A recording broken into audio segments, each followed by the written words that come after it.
Hello, everyone. Welcome to the show. I'm excited to be joined again by my friend Michael Vincent, business partner with me on the CyberFuels fuel and emissions reduction front, and he is president of Ocean Plastic Technologies USA. How are you doing today, Michael? I'm doing great, my friend. I came home from City Hall. I went to City Hall and had some meetings today. It was great. It's beautiful here. It's sunny, crisp outside. Got a little bit of a freeze last night, but I think we're gonna survive. No hippos here, brother. Remember we were talking about hippos last week? We were, yeah, and how to transport those big, beautiful animals. Yeah, from the compounds in Colombia up to Mexico. I'm gonna give you a hint of what we're gonna talk about today. A little bit of hog trivia. Okay, not Arkansas Razorbacks, but just hogs. Is the pig native to the United States? Yes or no? Man, I wasn't here to know. You haven't been here forever? I don't go back that far. I'm old, but I'm not that old. What would you guess? Yes or no? I would say probably not if I had to guess. Yeah, you're correct. Okay. You are correct. They first hit the United States in 1539, my friend.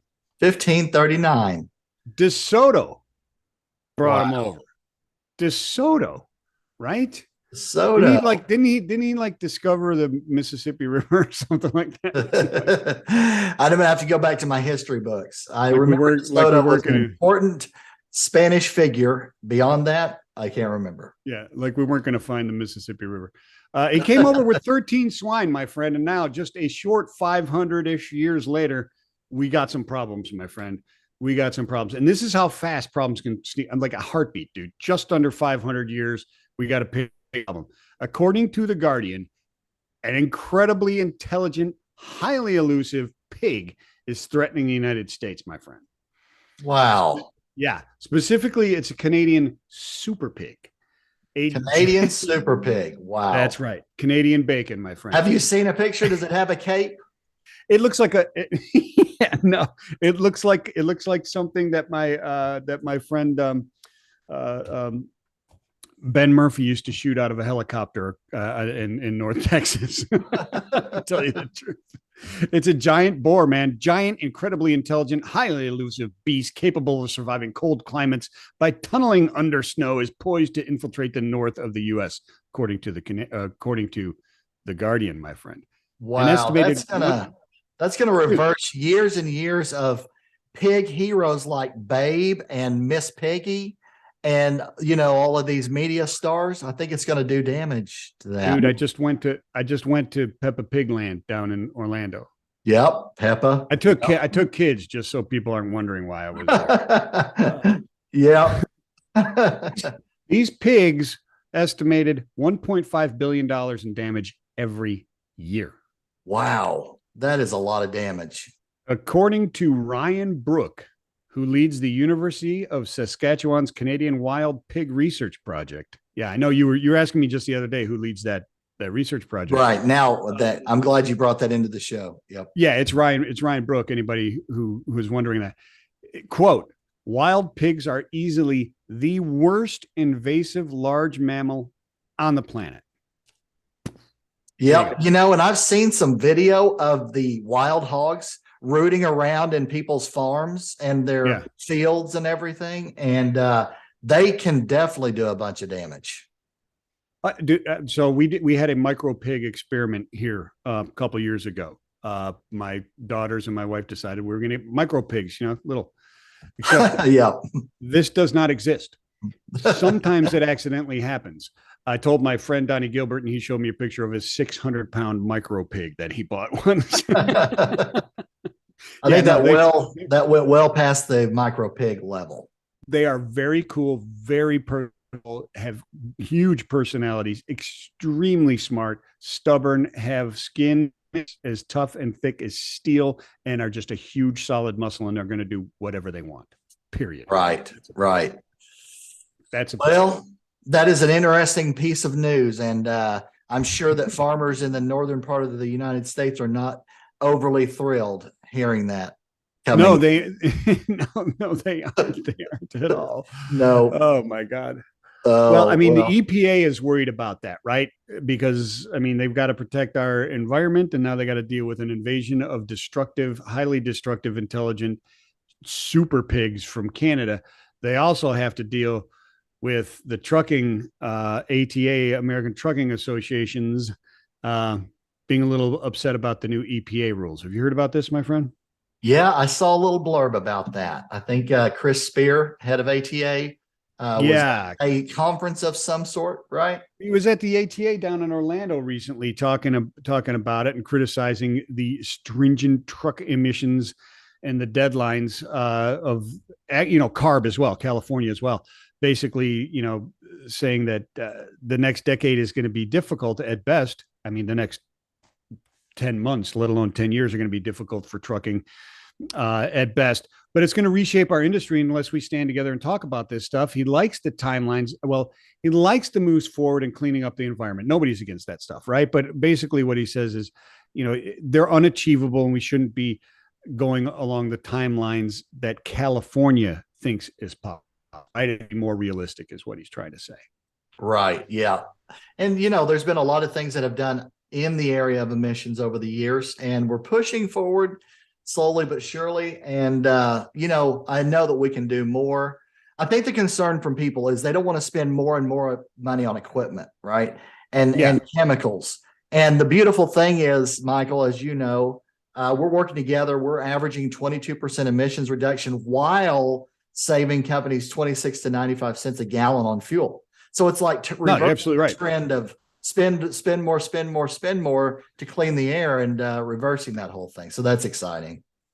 Yeah, no, it's exactly right. And it's not, you don't have to fight these regulations. These are good things to go for. And I like the idea of putting pressure on us and going, okay, listen, we can easily do X, but let's do Y, because it's a little bit hard. Let's stretch ourselves and push ourselves, right? I mean, that's how I grew up in playing sports and stuff like that, and even in business and in school.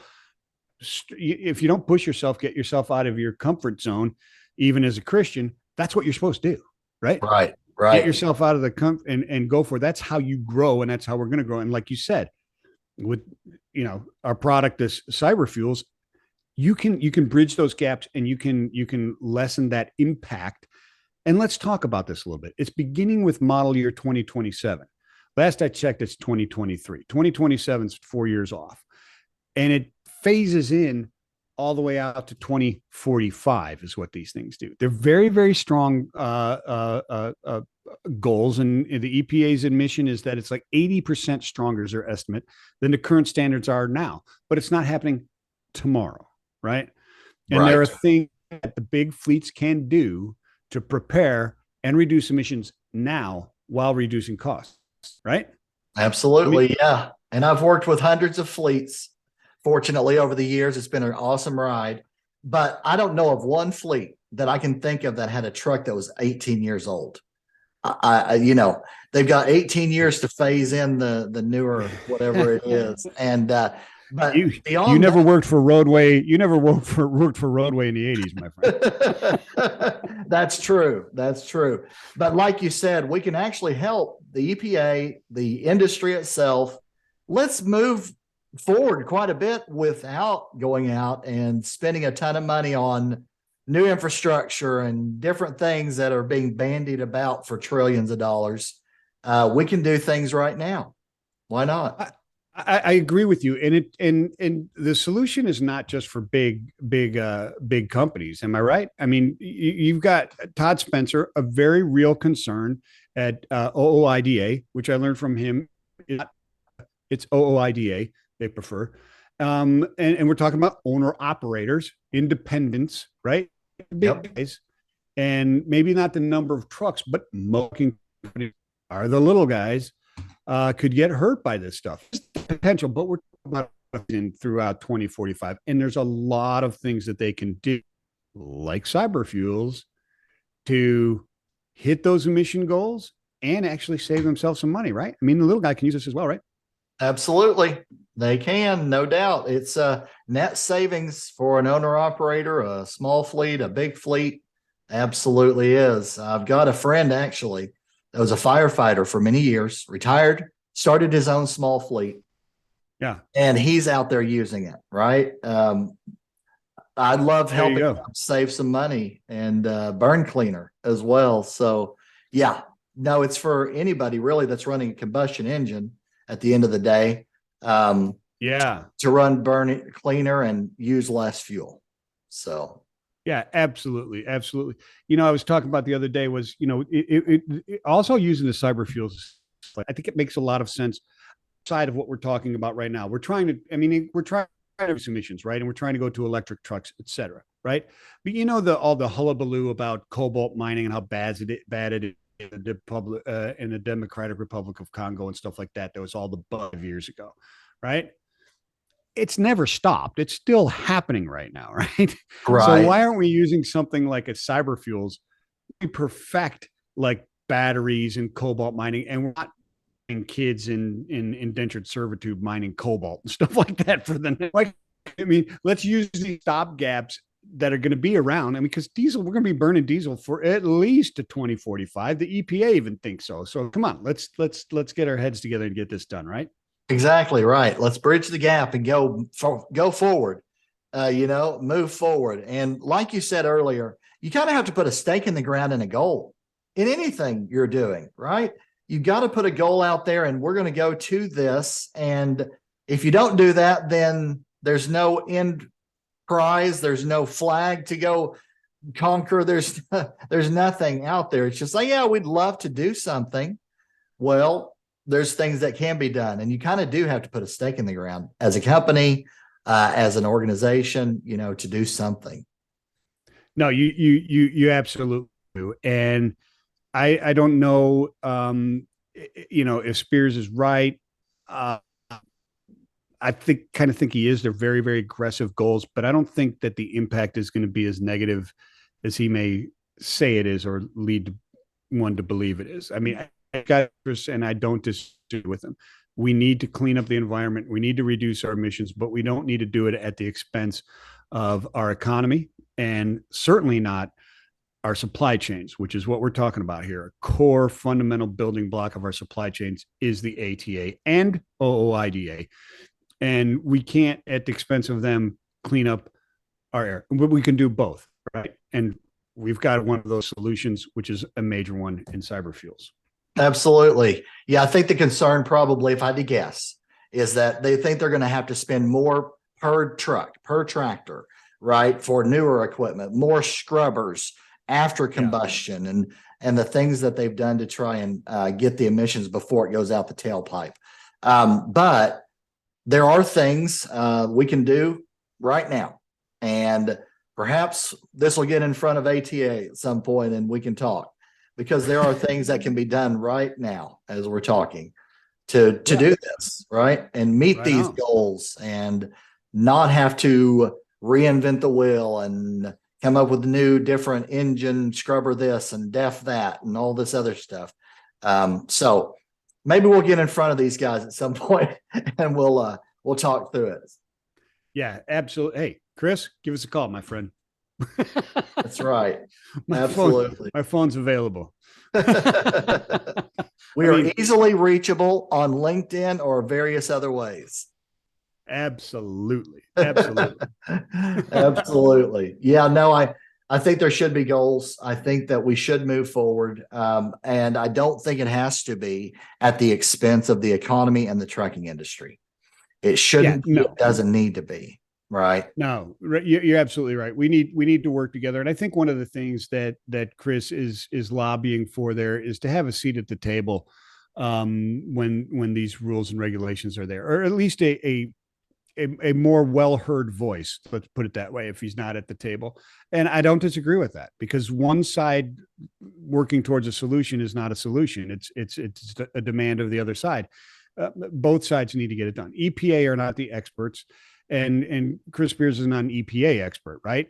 And neither one of them are OEM experts. So you bring this stuff together and say, okay, everybody agree that we're trying not to kill ourselves, because let's be honest. We're not trying to save the earth. The earth and the environment are going to be here long after we knock ourselves out.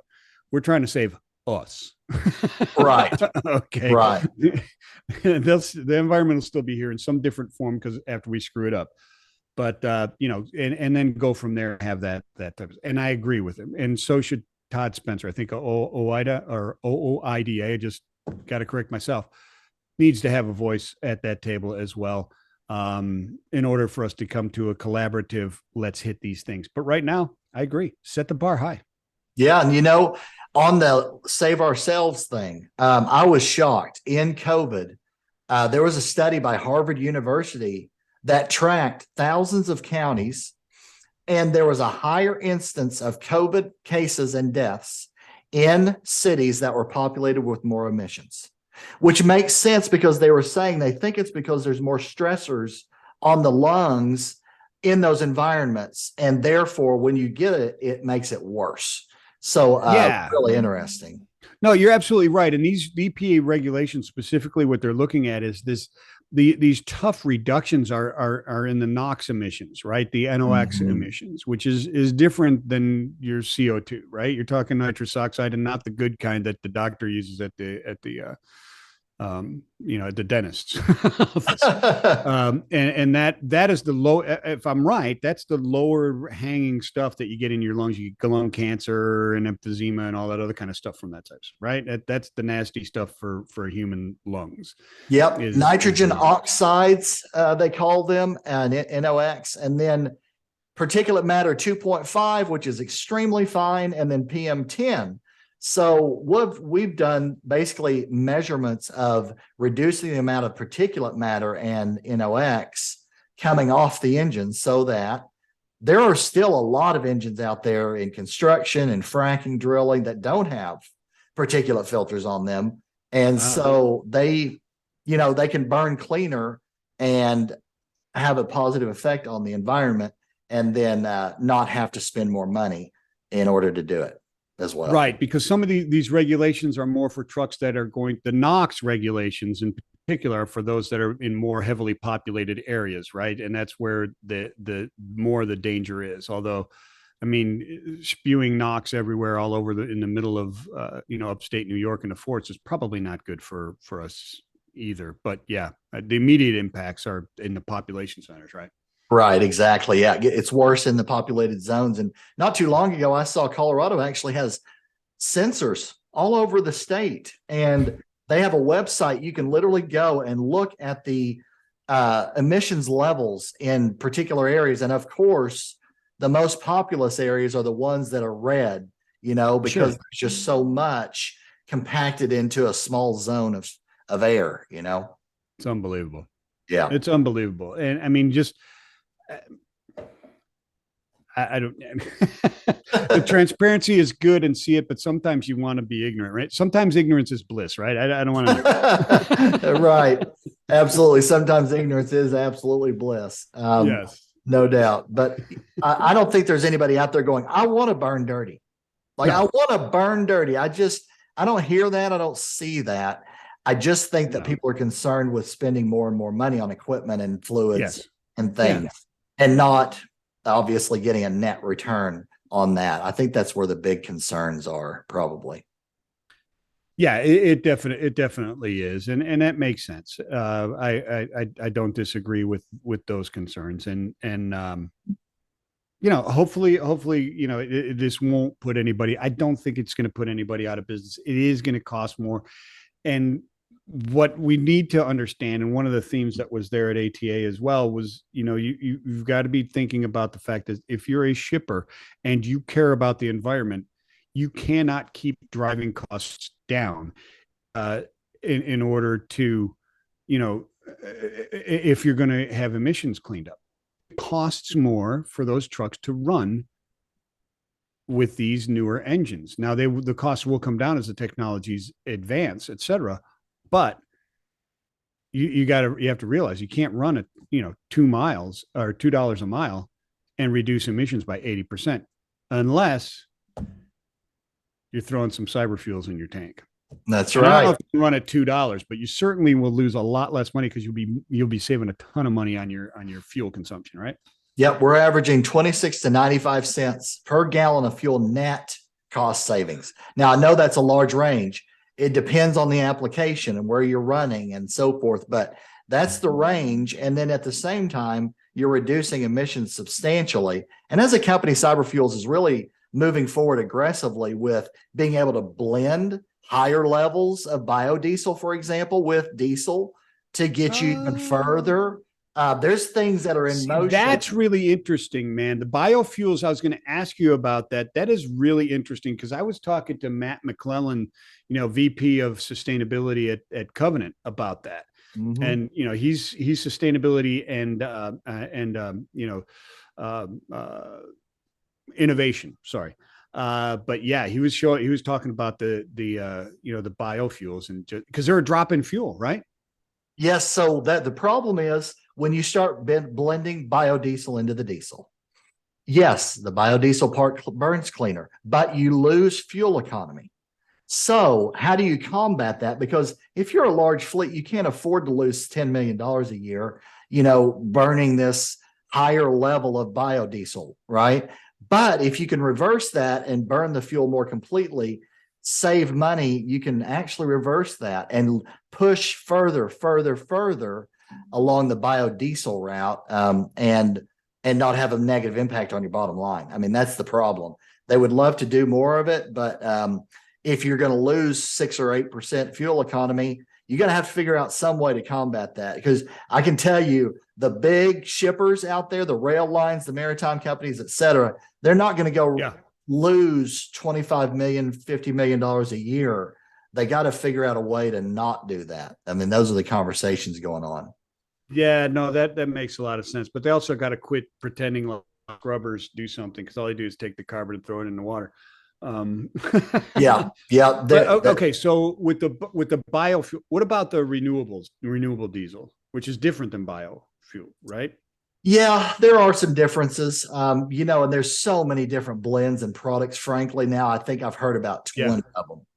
So people call biodiesels renewables, and then people call certain other types of like methanols and things like that renewables. Hydrogen, is a renewable energy source. So is oil. It just takes a long time. Right. Absolutely. There's just a mishmash of terms going on, I think, in the market. Gotcha. I'm telling you, there's a lot of confusion because they're like, what is biodiesel versus a renewable? And because of this guy talked about canola oil, and I thought that was a kind of a renewable thing. And you know what I'm saying? There's a lot of confusion going on out there. But bottom line, I think people are trying to figure it out, and they don't want to burn dirty. They just renewables can't afford to spend $40 million more, Yeah. So, I mean, the thing is, you can go and get it. And okay, don't say, okay, can a product like CyberFuels work with what I'm doing there and get a straight answer? Because it's difficult if you're doing one of these different types of fuels, right? If it's whatever, then you certainly can go there and find out. Yeah, it works with diesel. It does. Yes. Your types of diesels, if you've got some type of biodiesel blend or renewable blend or whatever it is that you are particularly running, whatever the methanols, like you said, whatever it is, you can run it. You can get a test run, right? Yes, absolutely.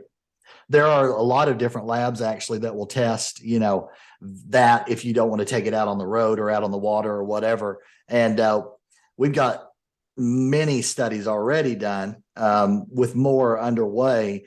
But yeah, we basically set it up to where they can test it out and measure the fuel economy and the emissions and see what the impacts are.